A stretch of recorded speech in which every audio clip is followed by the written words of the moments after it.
Le Coran, de l'arabe al-Quran, qui signifie récitation ou lecture, est le livre fondé de l'islam, une religion partagée par plus d'1 milliard de fidèles dans le monde.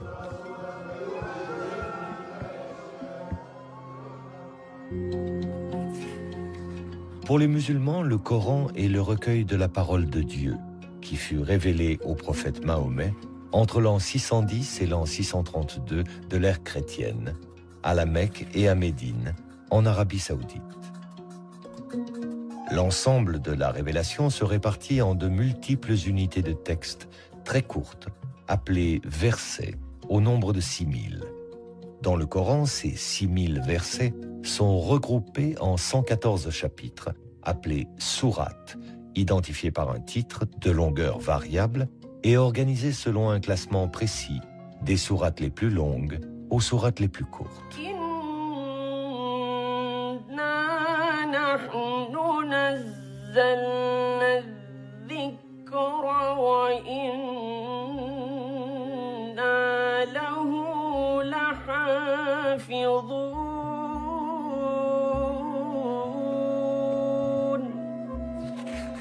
Pour la tradition musulmane, Dieu lui-même est le gardien du Coran. C'est-à-dire qu'il n'y aurait eu tout au long de son histoire qu'une seule et unique version du texte coranique, inchangée depuis 14 siècles.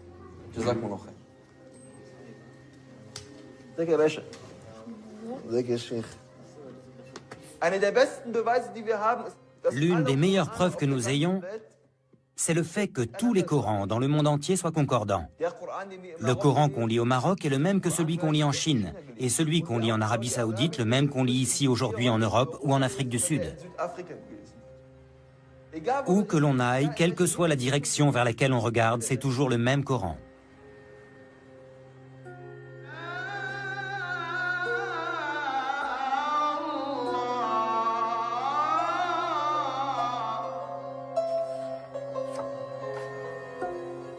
Ce dogme d'un Coran immuable, pilier de la tradition musulmane, allait pourtant être remis en question par des scientifiques européens à la suite d'une découverte totalement inattendue.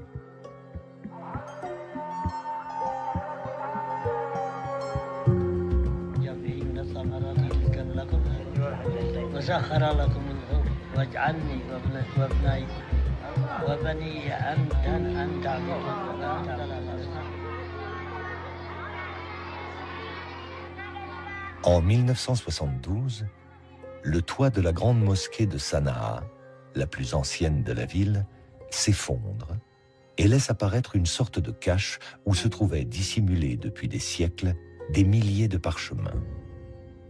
Paolo Costa, un archéologue italien présent lors de la découverte, alerte les autorités yéménites.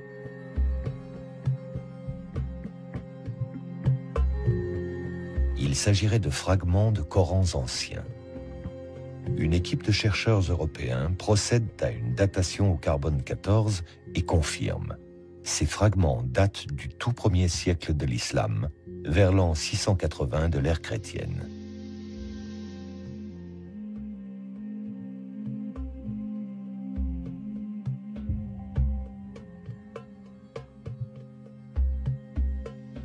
Ce sont les plus anciens manuscrits coraniques connus au monde, avec une écriture très rudimentaire, composée d'un simple squelette de consonnes.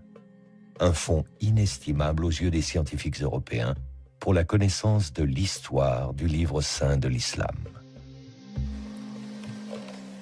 Ce fonds est actuellement en cours d'étude et c'est par ce biais que l'on a eu de nouvelles informations sur la transmission du texte coranique dans les premiers temps de l'islam.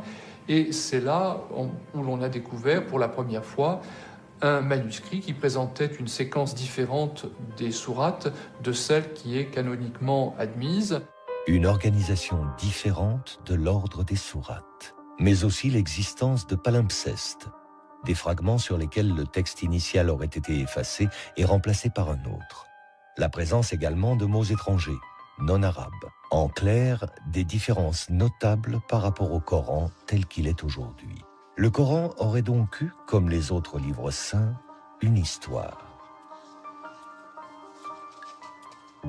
Au cours du 1er siècle de l'islam, le texte coranique, son écriture, son organisation, la forme même du livre ont visiblement évolué. Suivant l'expansion de cette nouvelle religion, suivant les conquêtes de nouveaux territoires, l'émergence de versions concurrentes, les jeux de pouvoir religieux et politiques. Une histoire des origines qui s'écrit aujourd'hui entre tradition islamique et analyse scientifique et qui appelle les chercheurs européens et les musulmans à croiser leurs récits et leurs savoirs.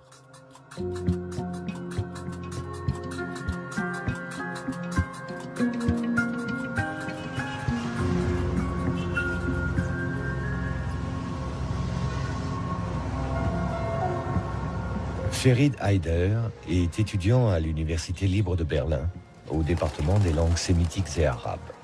Mais en tant qu'imam, il est à ce titre porteur de la tradition musulmane. Un enseignement qu'il a reçu à l'Université Al-Azhar du Caire, haut lieu du savoir islamique.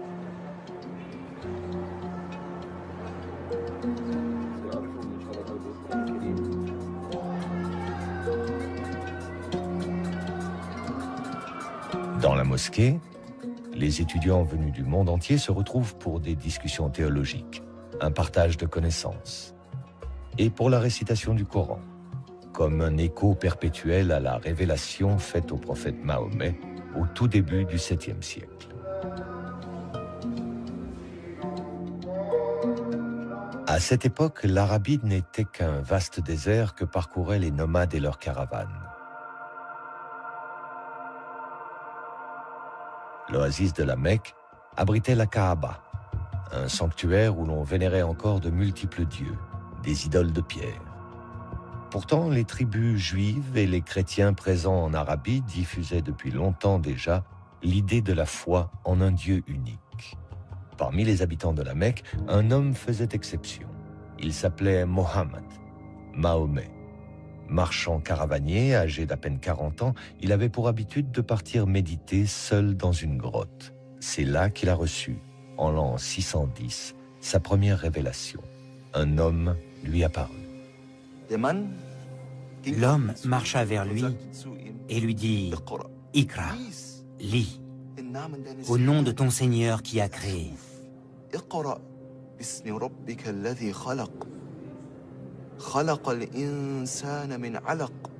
Qui a créé l'homme d'une adhérence.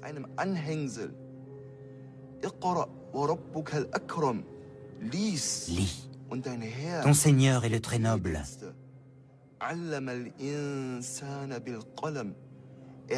Qui a enseigné par la plume. A enseigné à l'homme ce que l'homme ne savait pas. Et cet homme que le prophète Mahomet a vu, c'était Djibraïl, l'archange Gabriel. Cet archange en qui les chrétiens et les juifs croient aussi. Ces 5 versets furent les premiers de la révélation faite à Mahomet. La révélation, tout entière recueillie dans le Coran, affirme avant tout que Dieu est unique et que Mahomet est son ultime prophète, son messager, dans la lignée d'Abraham, de Moïse et de Jésus.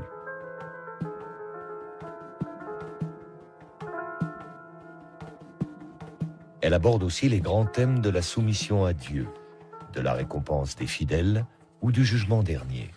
Elle annonce enfin la venue d'une communauté nouvelle, celle des musulmans, et édicte les lois qui vont la régir sur le plan des rituels religieux, de l'organisation sociale, de la politique. Au fur et à mesure qu'il les recevait, Mahomet partageait ses révélations avec Khadija, sa femme, puis avec son cousin Ali et ses amis proches, qui allaient former son premier cercle de fidèles, les compagnons. Ensemble, ils apprenaient par cœur chacune des révélations que le prophète continuait de recevoir. Ils les récitaient inlassablement pour ne rien en oublier.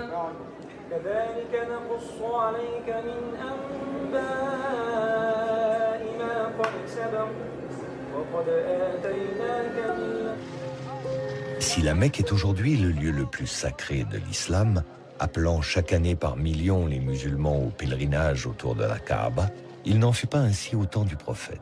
Les Mécois se montrèrent tout d'abord indifférents aux prédications de Mahomet. Mais quand le prophète les exhorta à renoncer au culte païen des idoles, ils se mirent à le persécuter.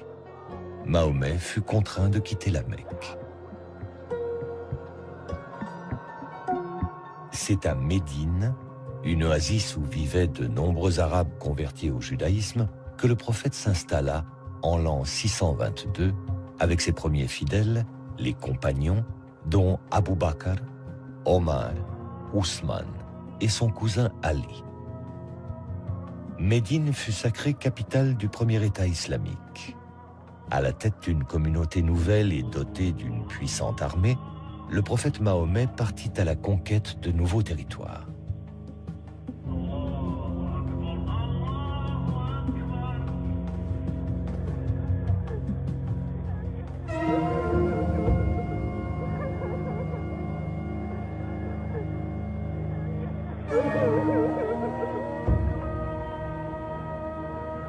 Le prophète meurt en l'an 632. À sa mort, la presque totalité de la péninsule arabique s'était ralliée à la foi monothéiste de l'islam. Mais le prophète ne laissa aucune indication quant à sa succession. Ses 4 compagnons se réunirent et c'est Abu Bakr qui fut désigné premier calife. Ali revendique aussi la succession, au nom des liens du sang qui l'unissaient au prophète, mais le califat lui fut refusé. Et c'est cette première divergence qui, 2 siècles plus tard, divisera les musulmans en 2 branches. Les sunnites, aujourd'hui majoritaires dans le monde, qui s'attachent à la lignée des califes Abu Bakr, Omar et Ousmane, et les chiites, qui se rattachent à Ali. Alors qui, une fois le prophète disparu, allait prendre l'initiative de la mise par écrit du Coran? Qui allait faire des révélations un véritable livre? Avec quelle volonté? Strictement religieuse ou déjà politique? Et dans cette transcription de la parole de Dieu, quelle sera la part de l'intervention humaine?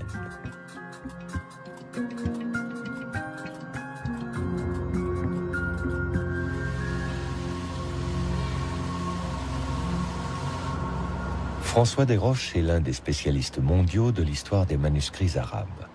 C'est à la Bibliothèque nationale de France, où est conservée l'une des plus importantes collections de manuscrits anciens, qu'il travaille actuellement sur des Corans provenant de Damas et du Caire. En tant que paléographe et codicologue, il applique au Coran une double analyse, à la fois de l'histoire de l'écriture et de l'histoire des codex, les plus anciennes formes de livres reliés. Dans les débuts de l'islam, la mise par écrit du Coran semble avoir été un enjeu important pour les communautés musulmanes. Il y a, semble-t-il, la volonté de réaliser ce qui était une promesse contenue dans le texte coranique, celle d'un kitab, d'un livre qui se matérialise, et on a bien l'impression que transcrire le texte coranique correspondait à une urgence de posséder un livre qui faisait de la communauté musulmane la détentrice d'une écriture au même titre que juifs et chrétiens qui étaient peuple du livre, Ahl al-Kitab.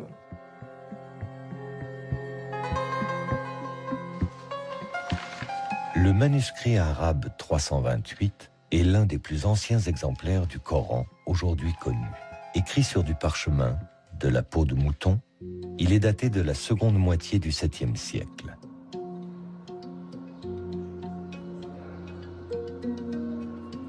Ce manuscrit fut découvert dans une cache de la mosquée Amr, à Foustat, l'actuelle banlieue du Caire, lors de la campagne d'Égypte menée par Bonaparte à la fin du XVIIIe siècle. Les fragments de parchemin qu'il contient, écrits par plusieurs copistes, représentent environ la moitié du texte coranique.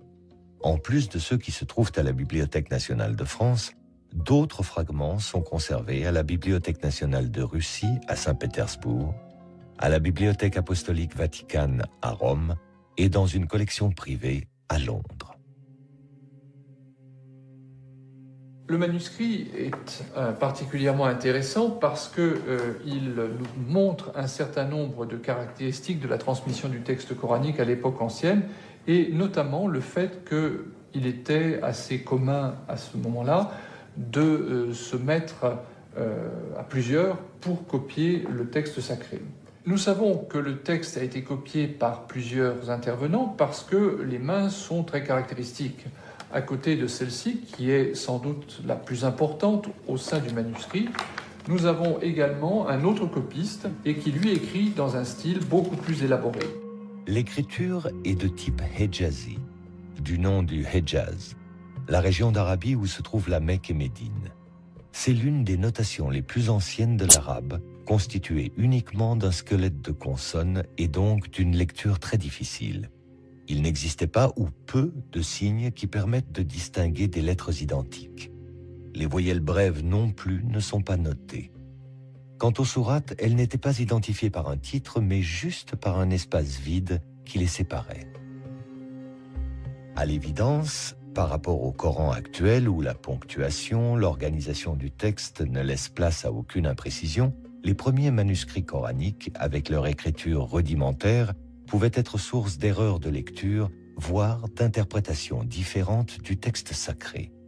Mais pour les premiers musulmans, le recueil de la parole divine pouvait-il courir ce risque ?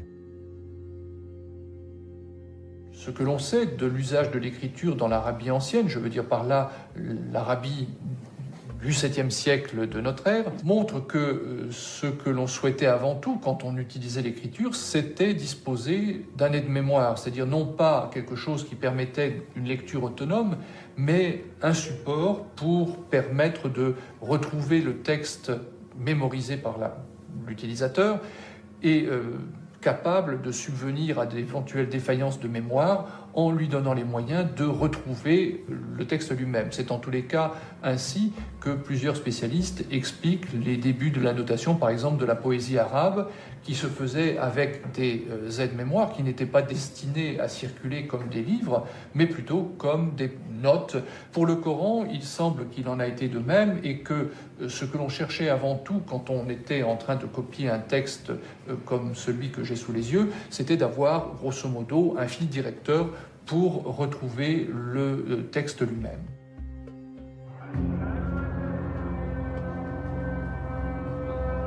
Même utilisée comme aide-mémoire, et malgré ses insuffisances orthographiques, la mise par écrit de la révélation coranique montre la grande confiance que témoignaient les premiers musulmans dans la capacité d'un livre à assurer la sauvegarde de la révélation coranique. Restait à donner à ce livre, fût-il encore dans sa forme primaire, un statut central, unique. En un mot, un statut de texte canonique. Cette tâche que s'est consacrée le calife Ousmane, troisième successeur du prophète Mahomet, et dont le récit de la tradition musulmane a établi précisément les conditions et les enjeux. À l'époque du calife Ousmane, l'empire islamique s'est considérablement étendu. Au nord, vers les provinces de Cham, l'actuelle Syrie, mais aussi à l'est, vers les provinces de Perse, et à l'ouest, vers l'Égypte. Ces conquêtes ont incorporé à l'empire des populations converties à l'islam, mais ne maîtrisant pas la langue arabe. Et voilà pourquoi il y eut parmi les musulmans des désaccords concernant la récitation du Coran,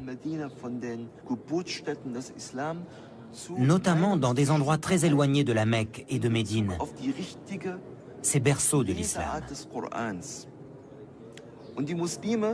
Et les musulmans commencèrent à se disputer, en particulier lors de 2 batailles contre les Arméniens et les Azéris. Et l'un des plus proches compagnons du prophète Mahomet, qui portait le nom de Hudayfa, était présent lors de ces batailles. Et quand il s'en revint après avoir vu ces conflits entre les musulmans, il alla sur le champ retrouver Ousmane ibn Affan, qui était le calife de l'époque.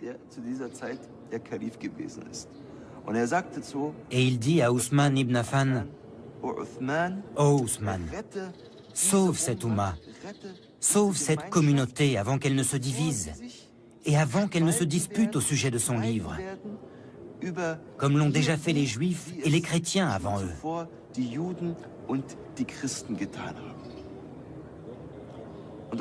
Et Ousmane ibn Affan prit cet avertissement très au sérieux.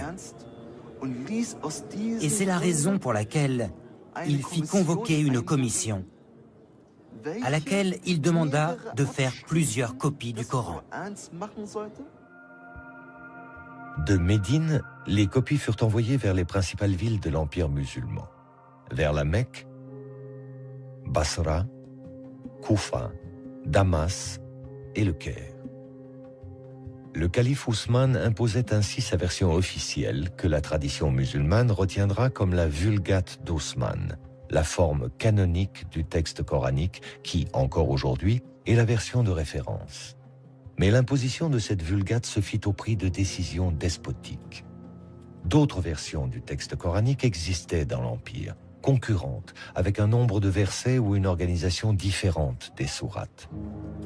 Les plus connues furent celles de Ali, le cousin du prophète Mahomet, qui, selon la tradition chiite, aurait compté 3 fois plus de révélations coraniques que la Vulgate d'Ousmane, et celle d'Ibn Masoud, qui fut lui aussi un des proches du prophète. Le calife Ousmane interdit ces versions concurrentes à la sienne et demanda leur destruction définitive. Ibn Masoud, qui ne voulut s'y soumettre, fut publiquement châtié.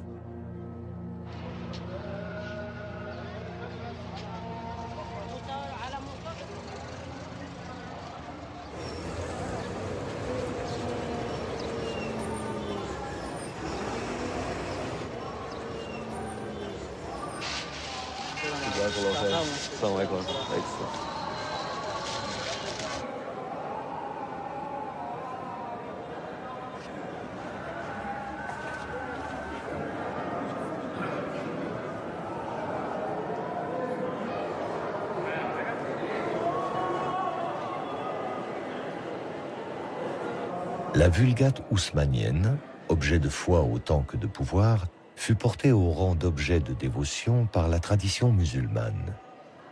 Dans la mosquée Al-Hussein du Caire, un exemplaire du Coran attribué à Ousmane serait gardé derrière cette porte que les fidèles embrassent. Une véritable relique que, exceptionnellement, Ferid Haider est autorisé à approcher.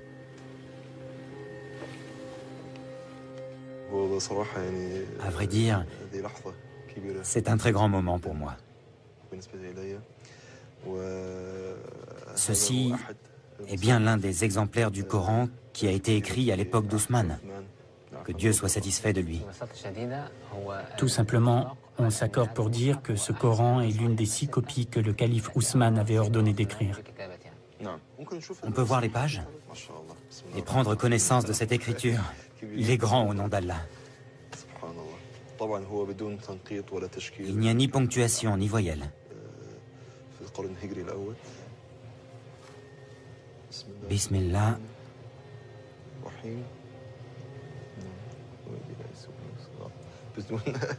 Sans ponctuation et sans voyelle, cette sourate est très difficile à lire.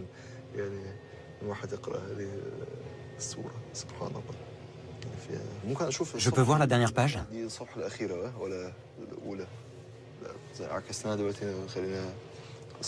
C'est la dernière, celle-ci?